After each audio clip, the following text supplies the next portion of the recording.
Muy buenos días, hermanos. Estamos muy contentos de poder comunicarnos con ustedes a través de este medio. Les deseamos a todos un lindo sábado, que disfruten de la presencia de Dios en este día.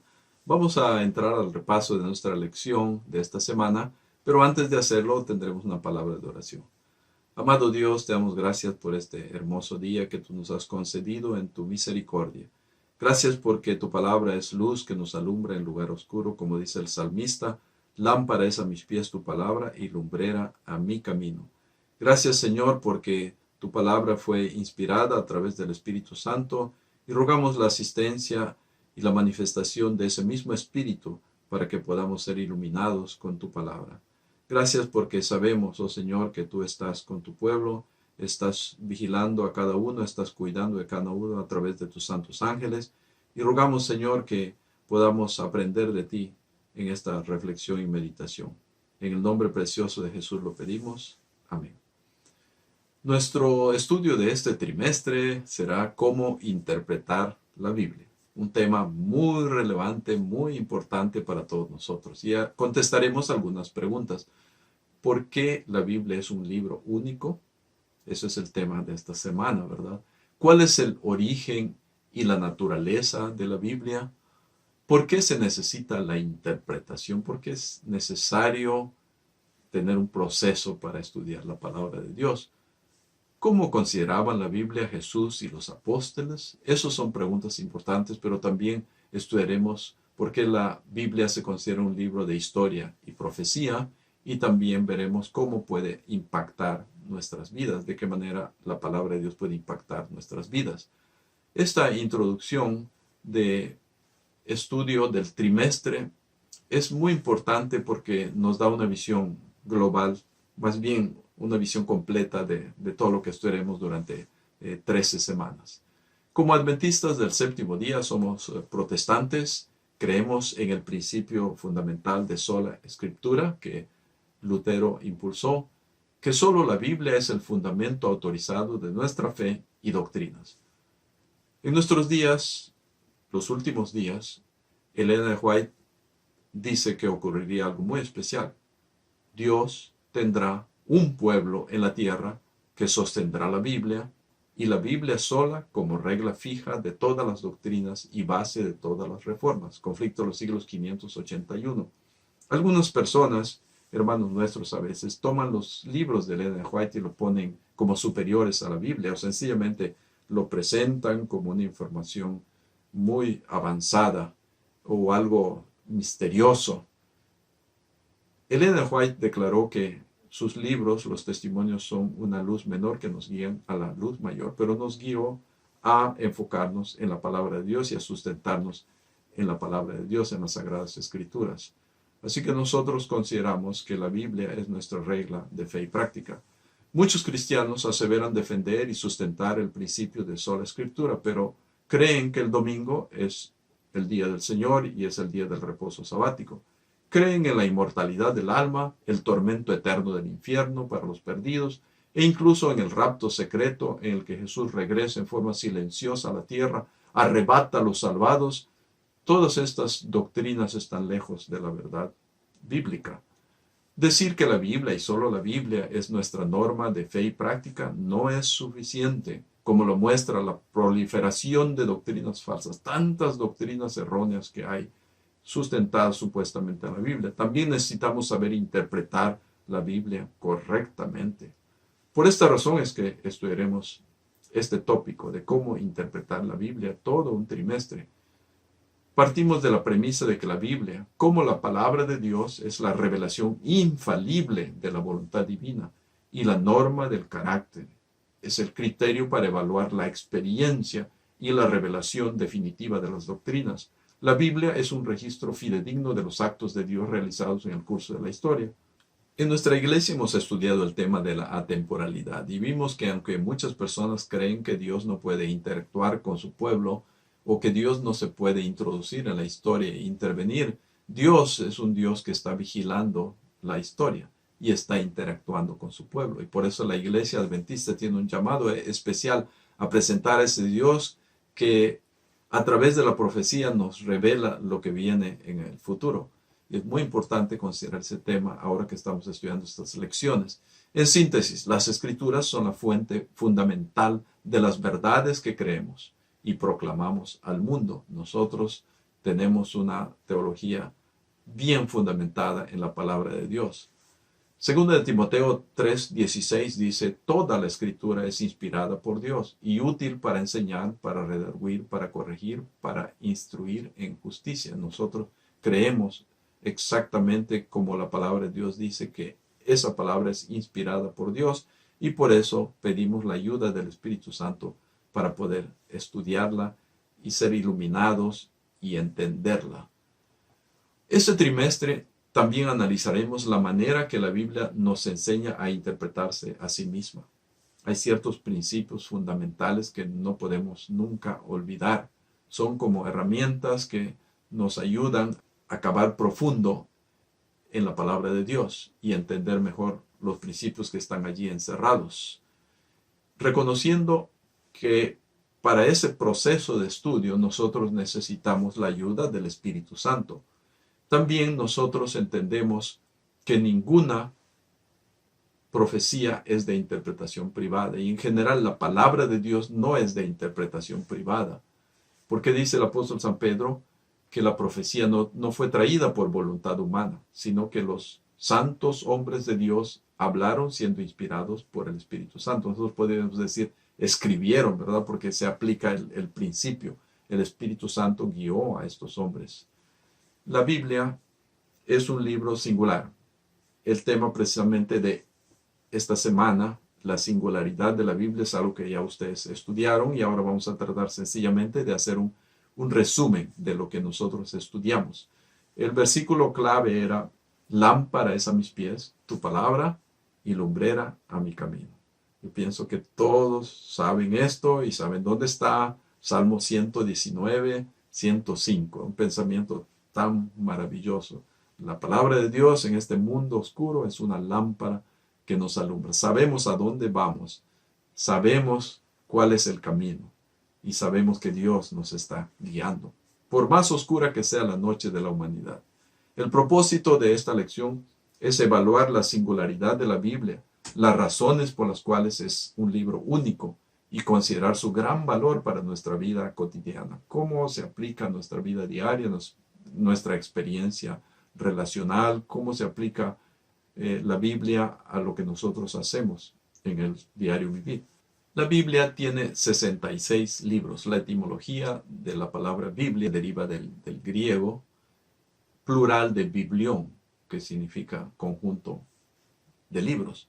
Así que la Biblia en realidad es un conjunto de libros, escrita en un proceso de tiempo muy largo, durante 1500 años aproximadamente, en 3 continentes diferentes: Europa, Asia y África.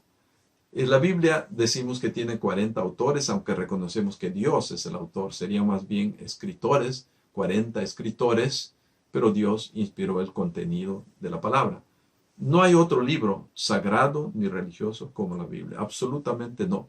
La Biblia es única y eso significa singular. Es la palabra de Dios y es única. A los manuscritos originales de Platón se sabe que existen solamente 7, 8 de Heródoto y de la Ilíada de Homero cerca de 263. Pero de la palabra de Dios, del Nuevo Testamento, de los primeros 4 siglos después de Cristo, existen 24.600 manuscritos. ¡Qué tremenda cantidad! Todo esto es evidencia abrumadora que confirma la integridad del texto del Nuevo Testamento y su gran valor para nosotros. La Biblia fue el primer libro en traducirse, el primer libro impreso en Occidente. Es un libro con una distribución tan amplia y en tantos idiomas que en la actualidad el 95% de la población tiene acceso a leerlo. De tantos millones de seres humanos que hay en el mundo, la gran mayoría tiene posibilidades de leer la Biblia. La Biblia también es única por su contenido y su mensaje, los cuales se centran en el plan que Dios hizo para redimir a la humanidad a través de la muerte de Jesucristo. El propósito, librar al ser humano condenado a muerte por el pecado, porque la paga del pecado es muerte. Dios dio a su Hijo unigénito. Esa es la dádiva de Dios para que todo aquel que en él crea no se pierda, mas tenga vida eterna. Eso es el propósito de la palabra de Dios, dar ese mensaje de esperanza a la humanidad. Los creyentes de hoy contamos con la promesa de que el mismo Espíritu de Dios es el que inspiró la Escritura, de acuerdo a 2 de Timoteo 3, 16 y 17, que es un pensamiento que debiéramos considerar constantemente a lo largo de todo el trimestre. Nos guía a la verdad a medida que estudiamos la palabra. Este mismo Espíritu Santo nos guía a la verdad cuando estamos abocados a la tarea de estudiar su santa palabra. El siguiente subtítulo que consideremos es la palabra viva de Dios.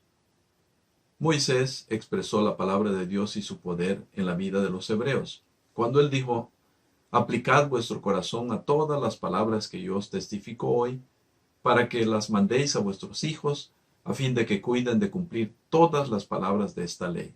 Y aquí viene lo importante para este estudio: porque no es cosa vana, es vuestra vida. Subrayo: porque no es cosa vana, es vuestra vida. Y por medio de esta ley haréis prolongar vuestros días sobre la tierra donde vais, pasando al Jordán para tomar posesión de ella. Deuteronomio 32, 47. Al proclamar las palabras de esta ley, es vuestra vida, Moisés exhorta al pueblo de Israel a seguir dándole prioridad a Dios en su vida y a hacer su voluntad. Al comunicarles estas palabras a sus hijos, cada generación transmitiría el plan de salvación del pacto de Dios.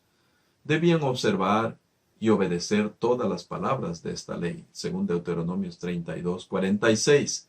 La palabra de Dios es nuestra vida espiritual.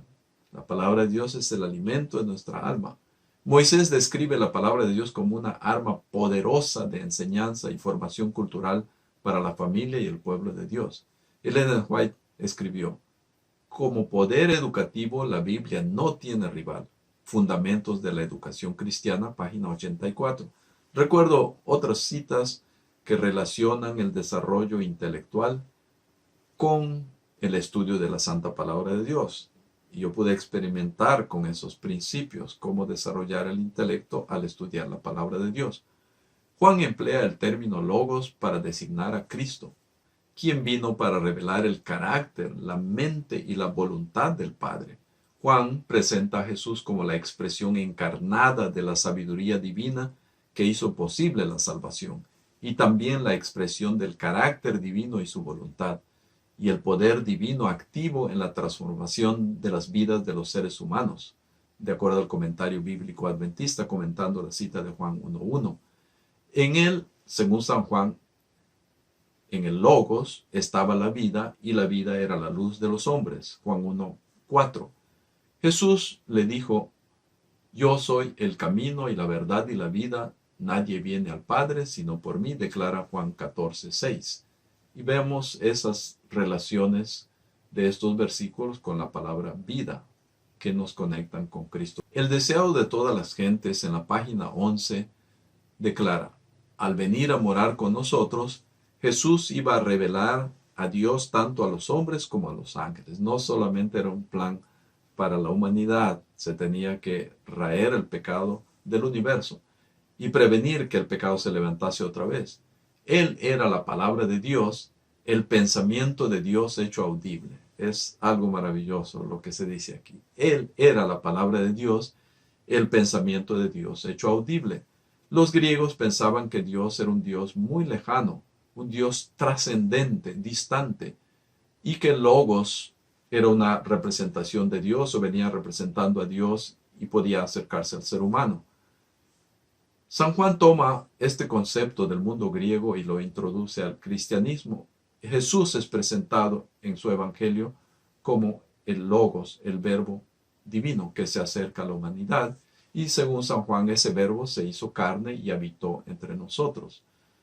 Además, encontramos en la palabra de Dios que Jesús dijo en la oración por sus discípulos: yo les he manifestado tu nombre, misericordioso y piadoso, tardo para la ira y grande en benignidad y verdad, para que el amor con que me has amado esté en ellos y yo en ellos. Jesús es el centro y objetivo de todas las escrituras. El Señor declaró: ellas son las que dan testimonio de mí. Su encarnación como el Mesías fue el cumplimiento de las promesas del Antiguo Testamento. Debido a que Él vivió, murió y resucitó, tenemos la confirmación de las Escrituras y aún más la gran promesa de la vida eterna en una existencia completamente nueva. Al final de la historia de esta tierra, Dios tendrá un pueblo que se mantendrá fiel a todas las Escrituras, lo que implica guardar los mandamientos y tener la fe de Jesús. Y sabemos que eso se relaciona con nosotros. Según Apocalipsis 14:12, este pueblo guarda los mandamientos y tiene la fe de Jesús, que es el don profético. Este pueblo permanecerá fiel a la enseñanza de la Biblia, porque ésta no solo garantiza una vida más abundante en la tierra, sino un destino eterno en el hogar que Jesús está preparando para nosotros. Jesús prometió vida abundante, pero la culminación de su promesa se realizará cuando Él venga por segunda vez y restaure este planeta. La palabra de Dios está viva, produce vida y está llena de gracia. Prolonga la vida para que sea una bendición para la humanidad, para que la palabra se difunda y muchos lo crean como la única verdad para la salvación. Deuteronomios 32:47. Pregunta: en tu experiencia personal, ¿cuán cierto es que la obediencia a la palabra de Dios no te es cosa vana? ¿Cuán cierto es que la palabra de Dios es vida para ti? ¿Cuán cierto es que la palabra de Dios es vida para mí? El siguiente tópico que vamos a considerar es quién escribió la Biblia dentro de este tema de esta lección. La Biblia tiene más de 40 autores y mencionamos que Dios es en realidad el autor y estos en realidad son escritores que vivieron en diferentes lugares, pero que con absoluta armonía escribieron, y esto realmente nos revela que Dios estuvo obrando con estas personas, aunque estas son producciones literarias en el estilo, en el vocabulario de los individuos que lo escribieron. Todavía hay armonía en cuanto a los conceptos, en cuanto a la verdad. Esto es testimonio poderoso del poder de Dios trabajando en estas personas y nos demuestra la veracidad de las Sagradas Escrituras. Y los oficios que estos hombres tenían, múltiples oficios, diferentes oficios: pescadores, ganaderos, profetas, pastores, reyes, músicos, jueces, escribas, soldados, coperos, diferentes oficios. Y estos hombres, sin embargo, fueron usados por el Espíritu Santo. Y esa diversidad que tuvieron de trasfondos culturales, étnicos, de circunstancias en las cuales vivieron, nos ayudan a nosotros para decir: oh, entonces Dios quería alcanzar también a una variedad de seres humanos al usar a estas personas, porque podemos identificarnos con alguno de ellos. Y ese mensaje de amor, de esperanza, de salvación de Dios así podía llegar a las masas humanas. A pesar de estas diferencias, estos hombres, diferencias de oficios, tenían algo en común, y también diferencias de trasfondo cultural y posiblemente económico, social. Fueron llamados por Dios e inspirados por el Espíritu Santo para transmitir el mensaje de Dios. Todos fueron llamados por Dios y se dejaron usar por el Espíritu Santo y nos legaron a nosotros el mensaje de Dios. Algunos de estos autores fueron testigos presenciales, vieron lo que pasó, tomaron nota de los eventos, como el apóstol San Pablo, que describe tantos eventos de su vida como misionero desde su conversión. Y también tenemos otros casos de personas que hicieron una investigación de los hechos que ellos no habían presenciado, como el caso de San Lucas, que él menciona que juntó historias, juntó eventos y escribió su evangelio. Así que vemos estas perspectivas de los escritores. Toda la Biblia es inspirada. Esta es la razón por la que Pablo declara que las cosas que se escribieron antes para nuestra enseñanza fueron escritas para que por la paciencia y la consolación de las Escrituras tengamos esperanza. De acuerdo a Romanos 15:4, es uno de los textos que me inspira a mí a estudiar el Antiguo Testamento y ver esas preciosas verdades que se van revelando y se van ampliando en el Nuevo Testamento. Dios se ha dignado a comunicar su verdad al mundo por medio de instrumentos humanos. Y Él mismo, mediante su Espíritu Santo, hizo idóneos y capaces a estos hombres los habilitó. Cuando Dios llama, Dios capacita. Cuando Dios llama, Dios pone los recursos. Guió la mente de ellos en la elección de lo que debían decir y escribir. No les guió en la mecánica de escribir. Guió su mente, guió sus pensamientos. Así que la Biblia es pensamiento de Dios, pero el lenguaje es humano. Y a veces no entendemos eso, pero no es Dios el que dictó palabra por palabra, así van a escribir. Hay casos donde Dios habla directamente, pero la mayoría de escritores escribieron desde su cultura, su educación y su perspectiva, su trasfondo cultural. El tesoro fue confiado a vasos de barro, pero es del cielo, según Mensajes Selectos, tomo 1, página 29.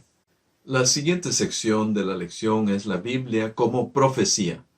La Biblia es única porque hasta el 30% de su contenido se compone de profecías y literatura profética. La integración de la profecía y su cumplimiento oportuno es fundamental para la cosmovisión bíblica, porque el Dios que actúa en la historia es el Dios que conoce el futuro y lo ha revelado a sus profetas. La Biblia no solo es la palabra viva o la palabra histórica, es la palabra profética. Veamos algunas profecías. En el caso de las profecías mesiánicas tenemos esta profecía de Zacarías 9:9. Alégrate mucho, hija de Sión. Da voces de júbilo, hija de Jerusalén. He aquí tu rey vendrá a ti justo y salvador, humilde y cabalgando sobre un asno, sobre un pollino, hijo de asna. 75 predicciones mesiánicas directas. Y por supuesto hay más profecías que no son directas, pero son profecías. Otra profecía mesiánica. El Mesías era el heredero del trono de David, pero con un derecho eterno, según Génesis 49, 8 al 12. En Salmos 22, 12 en adelante encontramos otra profecía en relación a la crucifixión. Y noten ustedes los detalles. En la crucifixión de Jesús se derramaría agua de su lado perforado. Tendría mucha sed. Estaría entre los malhechores. Estuvo en medio de los dos ladrones en la cruz del Calvario. Tendría manos y pies horadados. Sus vestiduras serían divididas y echarían suertes por su capa. ¡Qué exactitud del cumplimiento profético! Entre su arresto y su resurrección sería despreciado, rechazado, abandonado, golpeado, torturado y burlado. Él tomó sobre sí todos los pecados de la humanidad, sufrió sin merecerlo, pero no habló en contra de toda la villanía que sufrió. Recuerdan ustedes como cordero fue llevado al matadero y como oveja delante de sus trasquiladores se enmudeció, no abrió su boca. Isaías 53 tiene esta descripción. También tenemos la gran profecía de las 70 semanas de Daniel. En la semana número 69, Jesús aparece y confirma el pacto con muchos, de acuerdo a Daniel 9, 2 al 27. Una profecía más. Jesús nació en Belén, una pequeña comunidad en el territorio judío, de acuerdo a Miqueas 5:2. Pero también hay algo más que nosotros tenemos que considerar, además de las profecías directas. Es las profecías que se conocen como tipos. Si consideramos la tipología, hay muchas profecías más que tenemos que considerar. La tipología es el estudio de los rituales o de los símbolos del Antiguo Testamento. Por ejemplo, tenemos los sacrificios que habían en el santuario que representaban el sacrificio de Cristo Jesús. Si pensamos en tipología, podemos pensar en David traicionado por Ahitofel, Jesús traicionado por Judas, se cumple en el Nuevo Testamento. Así que hay una verdad en el Nuevo Testamento que es iluminada por lo que ocurrió en el Antiguo Testamento. Yo presento a veces la tipología como fotografías en blanco y negro en el Antiguo Testamento que toman color en el Nuevo Testamento. Un caso muy especial de tipología lo encontramos en la historia de José. José fue vendido por sus hermanos. Jesús vino a los suyos no le recibieron. José fue vendido por 20 piezas de plata. Sus hermanos contaron ese dinero. Jesús fue vendido por 30 piezas de plata. Y hay mucho simbolismo más. José es el tipo y Jesús es el que cumple la profecía de ese tipo. Así que vamos entendiendo mejor cómo interpretar ese símbolo mirando y leyendo el Nuevo Testamento. El hecho de que estas profecías del Antiguo Testamento se hayan cumplido con tantísima precisión en la vida, la muerte y la resurrección de Jesús es un testimonio de la inspiración y la revelación divinas. También nos indican quién era Jesús y si él era realmente lo que afirmaba ser, por supuesto. Jesús siguió a los profetas de la antigüedad al predecir su muerte, su resurrección, de acuerdo a Lucas 9:21 y Mateo 17:22 y 23. Jesús también pronosticó la caída de Jerusalén en Mateo 24:1 y 2, y su segunda venida en San Juan 14:1 al 3, que es una profecía que nosotros estamos ansiosamente esperando que llegue. Por lo tanto, la Biblia predice también su encarnación, su muerte y su resurrección, y su cumplimiento garantiza la confiabilidad que tenemos en la palabra de Dios. El siguiente punto que vamos a ver, la siguiente sección, es la Biblia como historia. A diferencia de muchos libros sagrados o así llamados sagrados, la Biblia enseña cómo Dios interviene en la historia. Yo les he estado predicando, recuerden el tema de la atemporalidad, donde se habla una vez más de que Dios está fuera de la historia, pero ahora vemos un Dios que sigue interactuando con el ser humano y un Dios que está vigilando lo que ocurre en los asuntos de los seres humanos. Se anuncia la venida del Mesías prometido y la segunda venida de Cristo. La historia demuestra el cumplimiento de la promesa del Mesías hace más de 2000 años y ahora estamos esperando el cumplimiento de la segunda venida, que es otra gran profecía con muchas indicaciones, con muchas citas de diversas personas en relación a lo que ocurrirá al final de este mundo. La Biblia es única porque está constituida en la historia. Esto significa que la Biblia no es simplemente el pensamiento de un filósofo, de un gran historiador humano, pero la Biblia registra los actos de Dios en la historia al avanzar hacia un objetivo específico. Y nosotros hablamos de objetivos específicos, hablamos de estos dos: la promesa del Mesías y la segunda venida de Jesús. Esta progresión es exclusiva de la fe judeocristiana, en contraste con la visión cíclica de muchas religiones antiguas. El testimonio de los 4 evangelios y de Pablo es que Jesús murió, fue sepultado y resucitó de entre los muertos y se les manifestó a varias personas. Esto lo corroboraron testigos oculares, presenciales, que lo colocaron en la tumba, y luego, cuando fueron a la tumba estaba vacía. Hubo testigos que tocaron a Jesús, lo palparon, y él comió con ellos. 2 discípulos que iban camino a Emaús se encontraron con Jesús, o Jesús los encontró a ellos. Los discípulos después afirmaron: es cierto, el Señor ha resucitado, de acuerdo a Lucas 24:34. La resurrección de Cristo es la certeza de la resurrección para todos los que creyeron en su palabra. Él es la primicia de los que duermen. 1 Corintios 15:20. Así como a través de Adán nosotros heredamos la muerte, a través de Cristo heredamos la vida. Y no estamos hablando de esta vida, estamos hablando de la vida eterna, algo que ocurrirá cuando Jesús venga. Ahora la tenemos, dice el apóstol San Juan. Lo tenemos, pero está hablando de que hay algo que todavía queda, que continúa después. La siguiente sección trata del poder transformador de la palabra. El año 621, cuando el rey Josías tenía aproximadamente 25 años, Hilcías, el sumo sacerdote, descubrió el libro de la ley. Podría haber sido el Pentateuco escrito por Moisés o el libro de Deuteronomio, pero se encontró este libro. Y si ustedes ven la historia en otras secciones de la Biblia, cada vez que se encontraba las escrituras que estaban perdidas y se empezaba a estudiarla, había reforma en el pueblo de Dios. Y esta no es la excepción. Durante el reinado de su padre, Amón, y su malvado abuelo Manasés, hablando de Josías, los rollos que tenían la palabra de Dios se perdieron porque ellos estaban adorando a Baal, a Darón de Acera, al ejército de las estrellas, pero Hilcías encontró los libros. Cuando Josías oyó las condiciones del pacto, se rasgó la ropa, totalmente angustiado. Se dio cuenta de que se habían apartado de Dios, habían ido muy lejos de Dios, él mismo y su pueblo, y no adoraban más al Dios verdadero. Y comenzó entonces una reforma en toda la tierra.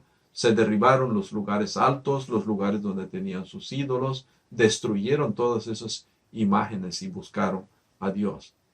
Al terminar esta reforma, solo quedaba un lugar para adorar en Judá, el templo de Dios en Jerusalén. El descubrimiento de la palabra de Dios lleva siempre a la convicción.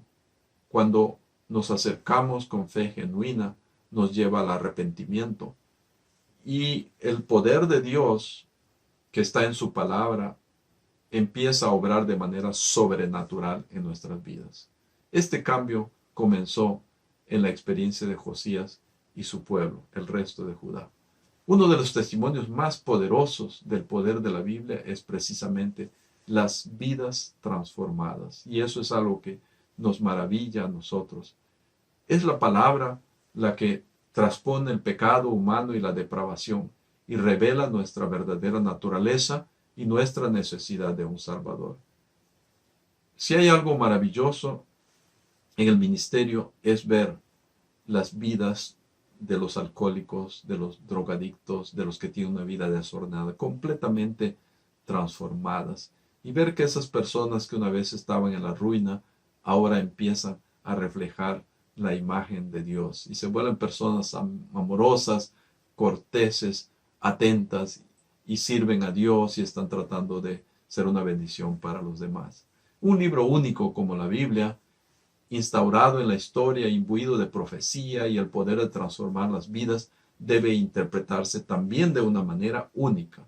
Recuerden que eso es el propósito final de todo el estudio de este trimestre, entender que la Biblia debe interpretarse de una manera muy clara, con un proceso muy ordenado, considerando diversos aspectos que vamos a ver más adelante, que son el contexto literario, el contexto histórico y después también la relación con el gran conflicto, el gran drama de la humanidad. No puede interpretarse como cualquier otro libro, porque es palabra viva de Dios y debe entenderse a la luz de un Cristo vivo que prometió enviar a su Espíritu para guiarnos a toda la verdad. Juan 16:13 nos dice que el Espíritu es quien nos guía a la verdad de Dios. La Biblia, como una revelación de la verdad de Dios, debe contener sus propios principios internos dentro del mismo libro. Esos principios tienen que ser aplicados a su estudio. Se pueden encontrar mientras nosotros estamos estudiando la Biblia de manera sistemática. Y debemos entrar a ese proceso ordenado de estudiar la palabra de Dios para que podamos llegar a las conclusiones verdaderas. Para nosotros como adventistas es esencial que nuestra cosmovisión, pensamiento, razonamiento, valores, doctrinas, principios sean respaldados por el concepto de la sola escritura. Es decir, solamente la Biblia. Este punto es central para la enseñanza del mensaje de salvación. Si nosotros vamos a predicar el Evangelio, debemos entender que debemos presentar la palabra de Dios como regla de fe. También es importante considerar toda la Escritura. Hay personas que toman una sección de la Biblia. Decía uno de los pastores que yo escuché predicar cuando recién regresé a los Estados Unidos, que algunos en su tiempo predicaban solamente del Nuevo Testamento y casi habían desechado el Antiguo Testamento y que el Nuevo Testamento funcionaba como un cuchillo, pero no como una espada de dos filos. Y él decía, debemos entender que ambos van juntos y nos ayudan para penetrar la verdad. La palabra de Dios es una espada, no es un cuchillo, es una espada de dos filos, tiene Antiguo y Nuevo Testamento. Y gracias a Dios porque cuando nosotros estudiamos desde Génesis hasta el Apocalipsis, encontramos el hilo de oro de la verdad, que se va del primer capítulo de Génesis hasta el último capítulo de Apocalipsis. Y es maravilloso poder estudiar de esa manera la historia del gran conflicto, el plan de Dios para salvar a la humanidad. La filosofía del Señor, claramente bosquejada en su palabra, dice Elena White, debe ser la regla de nuestra vida. Todo el ser debe estar bajo la dirección de aquel que conoce el fin desde el principio. Dios conoce el fin desde el principio. Por eso hay historia y hay profecía en la Biblia. La Biblia y solo la Biblia debe ser nuestra guía. Tener cuidado con las personas que ponen siempre a Elena White sobre la Biblia cuando ella dijo que sus libros son una luz menor para ir a una luz mayor. Y la luz mayor es la palabra de Dios. Isaías 55:11. Leemos ese versículo. Así será mi palabra que sale de mi boca, no volverá a mí vacía, sino que hará lo que yo quiero y será prosperada en aquello para que la envié. Me fascina este pensamiento, ¿verdad? Porque a través de los años a veces he predicado y pensé que no había ningún resultado de mi predicación o había estudiado la Biblia con alguien personalmente y no había resultado.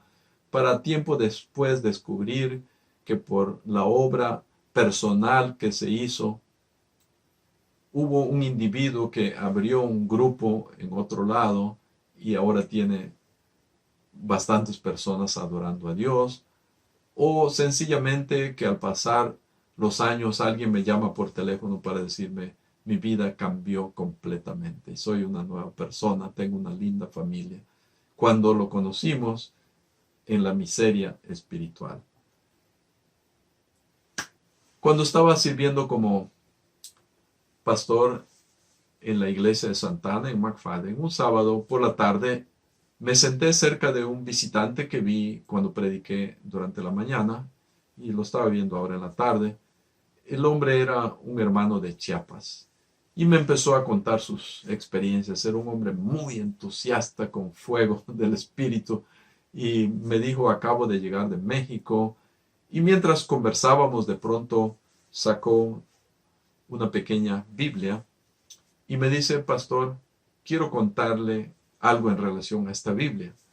Yo estaba cruzando la frontera en Arizona para ingresar a los Estados Unidos ilegalmente, cuando lamentablemente fui capturado.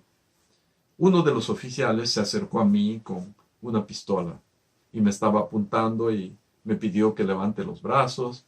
Después me preguntó: ¿traes armas? Yo le contesté: sí, y es un arma muy poderosa. La tengo en el bolsillo de mi chamarra. Y él le volvió a gritar: sáquela con mucho cuidado. Él metió su mano en su bolsillo y sacó su pequeña Biblia y extendió la mano. Y el hombre, el oficial de inmigración, le dice: tienes razón, eso es un arma muy poderosa. Y como traes esa arma tan poderosa, te voy a dejar que sigas tu camino, no te voy a detener. No sé lo que pasó en la mente de este oficial de inmigración, pero el hermano pudo continuar su viaje y llegó ahí a nuestra iglesia de Santa Ana. Hermanos amados, nosotros creemos en el poder de la palabra de Dios. Creemos en el poder de Dios para transformar completamente las vidas. Y creemos que esa palabra está obrando en nosotros. La palabra es el alimento que nosotros necesitamos para nuestro espíritu. Hebreos 4:12 dice: porque la palabra de Dios es viva y eficaz y más cortante que toda espada de dos filos y penetra hasta partir el alma y el espíritu, las coyunturas y los tuétanos, y discierne los pensamientos y las intenciones del corazón. Qué maravilla la palabra de Dios para nosotros. Puede penetrar a nuestro ser y puede revelarnos lo que tenemos en nuestro interior y nuestra necesidad de Dios, nuestra necesidad de Cristo, de un Salvador, nuestra necesidad de perdón, nuestra necesidad de transformación. Los grandes momentos de gozo en nuestra iglesia serán siempre los momentos en que vemos que las personas transformadas por el poder de Dios, por el poder de la santa palabra de Dios, por la predicación de la palabra, aceptan a Cristo como su Redentor y los vemos descender a las aguas bautismales. Es mi deseo que mientras nosotros estudiamos cómo interpretar la Biblia a lo largo del trimestre, tengamos una gran bendición personal y también haya bendición para nuestras familias y nuestra iglesia. Que el Señor les bendiga a todos.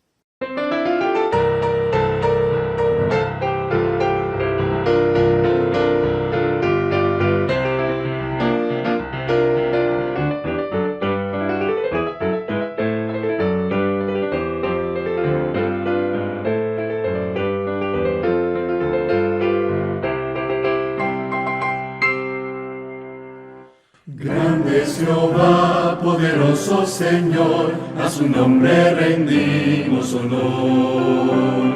Grande es Jehová, el supremo hacedor, bondadoso nos da su amor.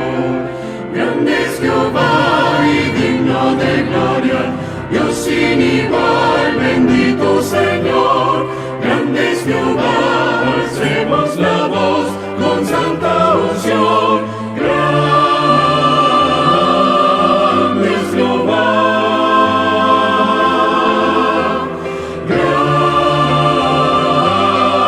grande es Jehová, grande es Jehová, poderoso Señor, a su nombre rendimos honor. Grande es Jehová, el supremo hacedor, bondadoso nos da su amor. Grande